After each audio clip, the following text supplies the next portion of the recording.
L'effetto seta sull'acqua è una tecnica fotografica carina, ma ormai anche gli smartphone la imitano. Non ti piacerebbe andare oltre?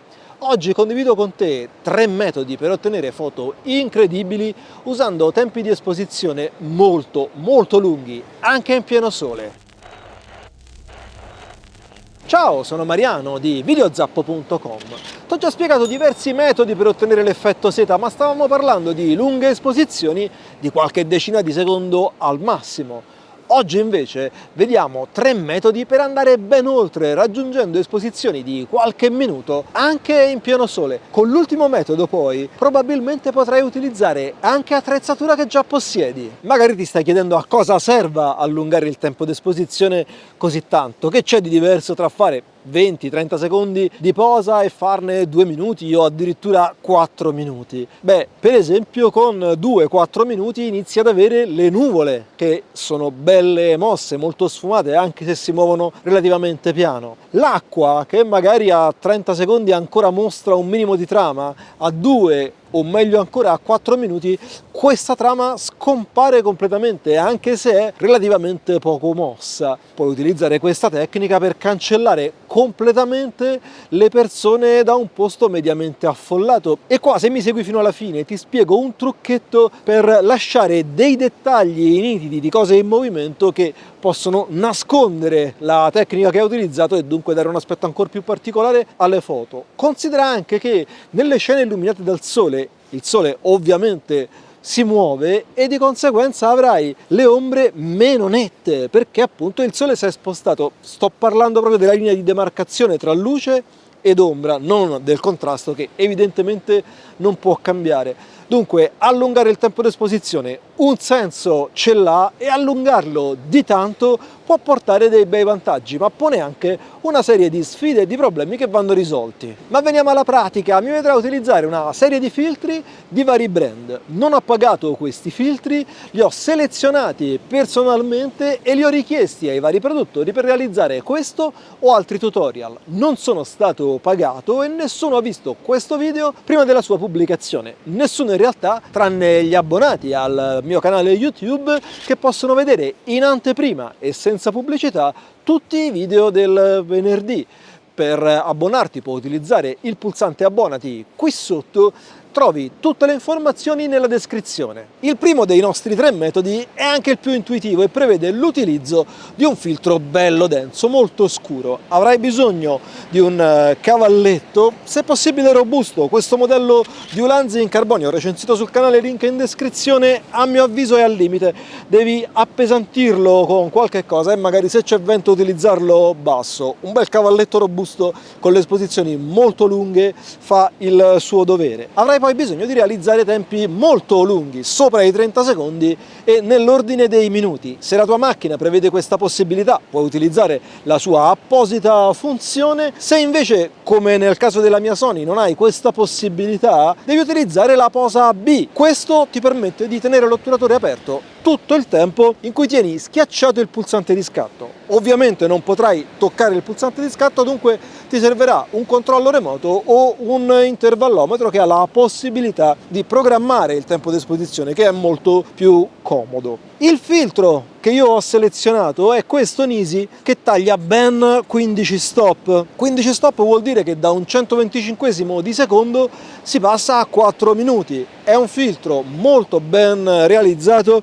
Il costo è tutto sommato contenuto rispetto alla qualità, ma non è certo un oggetto economico. Il link nella descrizione qui sotto.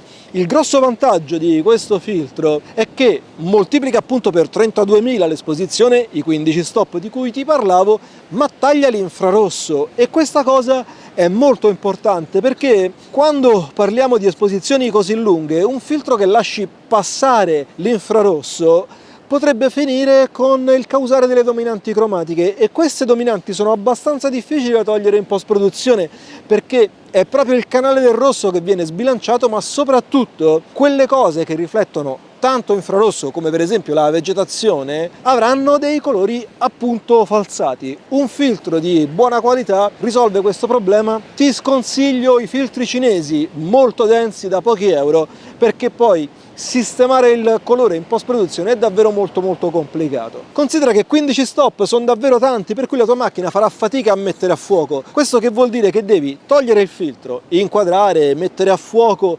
capire qual è l'esposizione. Tutto questo senza il filtro. La macchina sarà ovviamente impostata in manuale e tendenzialmente scatterà in RAW. Per tutti i dettagli su come impostare la macchina puoi fare riferimento al mio video sull'effetto seta in generale, te lo linko nella descrizione e nella card qui sopra. Stringendo al limite, appunto, scatta in RAW, imposta un bilanciamento del bianco perché questo ti faciliterà in post-produzione, togli qualunque sistema di stabilizzazione che sia sul sensore o sull'obiettivo, ma importantissimo, se stai scattando con una reflex, utilizza la apposita tendina per chiudere l'oculare ed evitare così infiltrazioni di luce. Se la tua macchina non ha questa tendina, utilizza un pezzo di nastro per tappare l'oculare. L'esposizione ti conviene calcolarla senza il filtro montato. Verifica il tempo che viene fuori con le impostazioni che vuoi e poi utilizza o una semplice moltiplicazione, più comoda un'app, te ne linko una gratuita nella descrizione qui sotto, per calcolare il tempo di posa col filtro che stai utilizzando. Questo perché l'esposimetro viene ingannato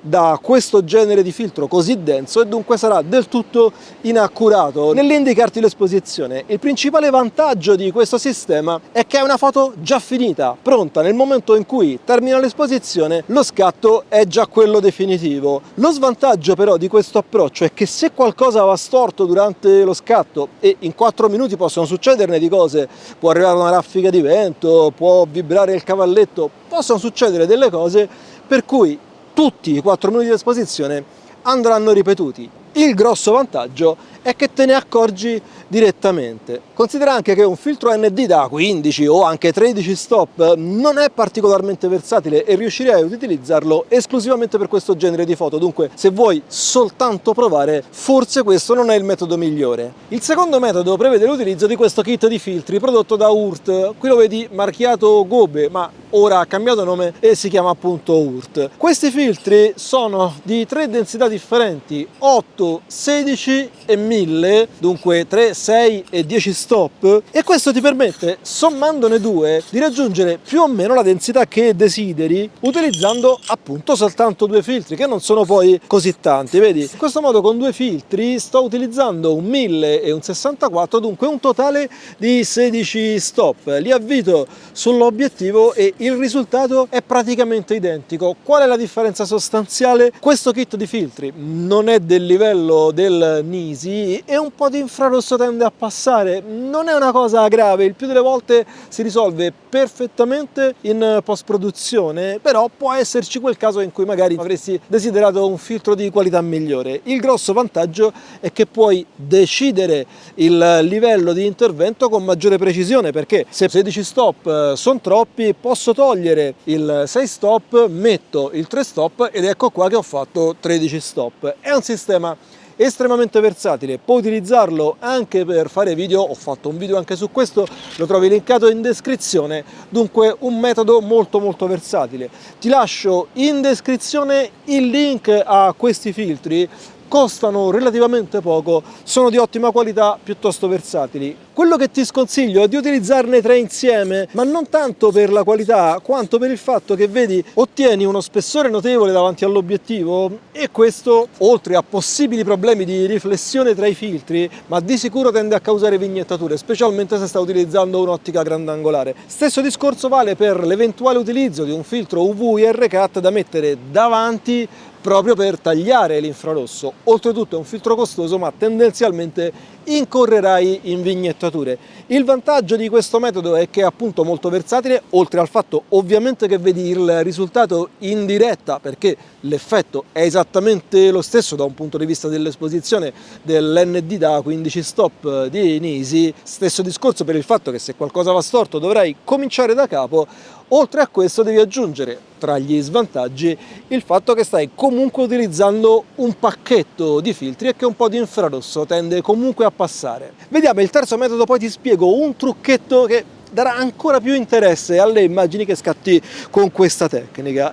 Il terzo metodo prevede semplicemente l'utilizzo di un filtro ND1000. Io ho scelto questo modello di Freewell per il fatto che è incredibilmente comodo e veloce da utilizzare. È magnetico, fa parte di un sistema nel quale ci sono tantissimi filtri, ce l'ho sempre con me, lo monti e lo smonti davvero in un istante e devi anche toccare poco l'obiettivo, quindi è difficile che vai a spostare qualcosa. Io lo trovo davvero comodissimo. L'ho recensito sul canale l'intero sistema di questi filtri, link in descrizione e nella card. Col filtro ND1000 ovviamente non riuscirai in pieno sole come in questo momento a raggiungere esposizioni di qualche minuto, arriverai a 20, 25, 30 secondi, ma il sistema qual è?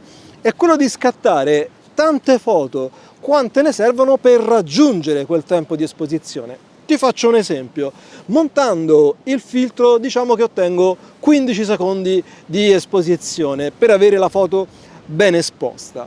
Quello che andrò a fare è scattare tante foto quante me ne servono per arrivare a 2 minuti. Per fare 2 minuti con pezzi da 15 secondi ho bisogno di 8 scatti, 15 secondi per 8 fanno appunto 2 minuti. Dunque che cosa farò? Andrò ad impostare la funzione timelapse sulla macchina, programmandola per scattare 8, io ti direi 10 ma anche 12 foto, abbondare un minimo può essere senz'altro comodo, con un intervallo tra i vari scatti che sia leggermente superiore al tempo di esposizione. Abbiamo detto 15 secondi, io imposterei 18, anche 20 secondi, questo per dare un minimo di tempo al sensore per raffreddarsi, già che abbiamo la possibilità di fare questa operazione. Le foto che otterrai andranno poi integrate in post-produzione. L'operazione è estremamente semplice.